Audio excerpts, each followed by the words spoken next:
Swastiastu.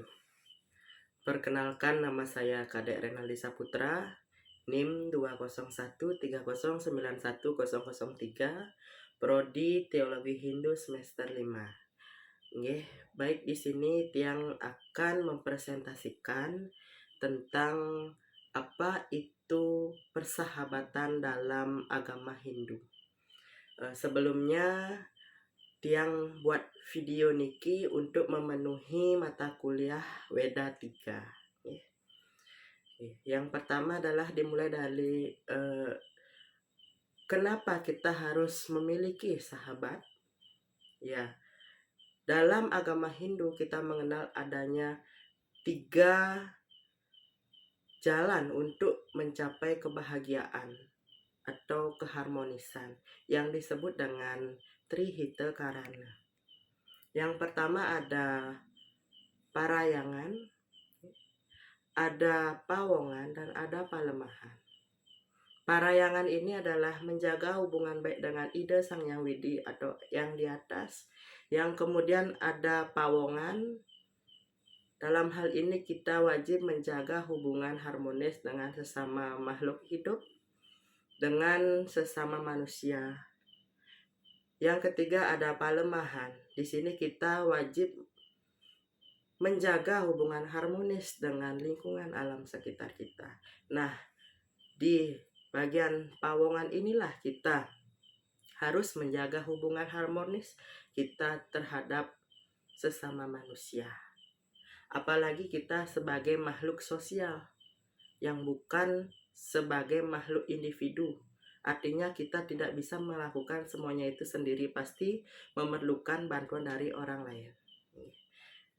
Untuk itu yang pertama saya akan bahas mengenai perspektif agama Hindu mengenai persahabatan. Atau bagaimana tanggapan agama Hindu mengenai persahabatan. Dalam agama Hindu itu sendiri ada dasa paramita yang salah satu bagiannya ada yang disebut dengan Maitri.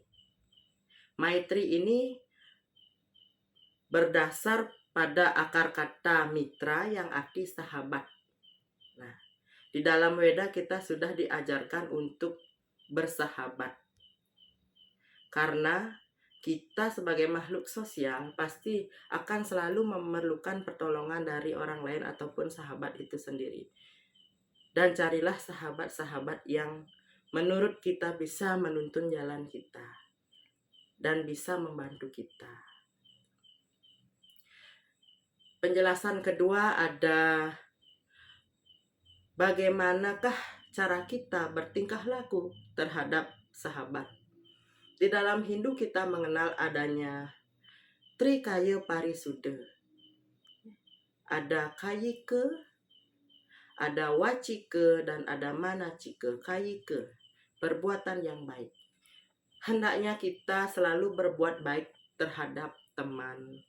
Bagaimanapun kondisi teman, kita harus selalu menolong teman. Jangan sekali-kali kita melakukan perbuatan yang buruk kalau kita sudah menganggap orang lain itu sebagai sahabat kita sendiri. Yang kedua ada Wacika. Wacika adalah perkataan yang baik. Nah, seperti kata pepatah bilang, lidah seperti sebilah pedang.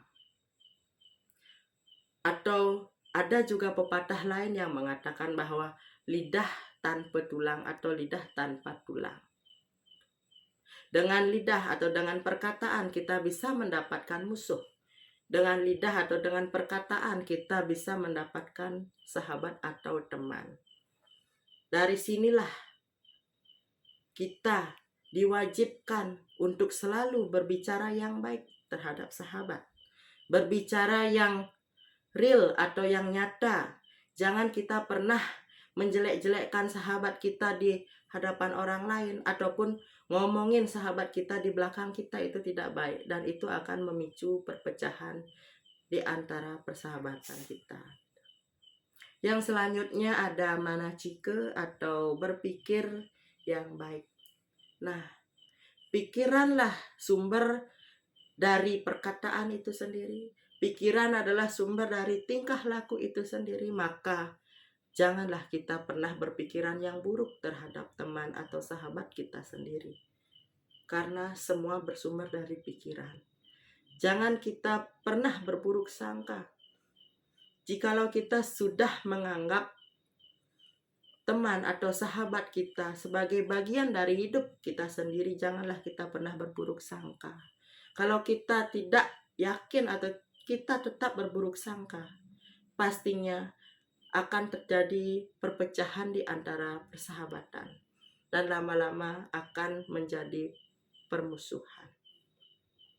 Nah, saya akan membahas yang terakhir tentang bagaimanakah cara kita memilih teman. Di dalam cara kita memilih teman, kita harus benar-benar melihat dari latar belakang sahabat atau teman yang kita akan pilih. Janganlah kita bersahabat dengan orang-orang yang tidak baik atau tidak berakhlak, maka kita akan ikut terjerumus di dalamnya. Seperti Weda mengatakan, sebuah pohon akan ikut terbakar jikalau bersama pohon-pohon yang kering. Jika kita memilih teman yang baik, otomatis kita akan ikut juga berperilaku baik. Jika kita memilih teman yang buruk, maka kita akan juga ikut menjadi terpuruk. Oleh karena itu, pilihlah teman yang sejati, yang benar-benar bisa menerima kita apa adanya, yang bisa menjadi wadah keluh kesah kita, yang ada di saat kita perlu, yang ada di saat kita suka maupun duka. Jangan hanya ada di saat kita senang saja. Karena sebuah persahabatan itu adalah bagian dari kehidupan. Sekian presentasi dari saya. Jikalau ada kesalahan kata, saya mohon maaf. Saya akhiri dengan Parama Santi. Om Santi, Santi, Santi, Om. Terima kasih.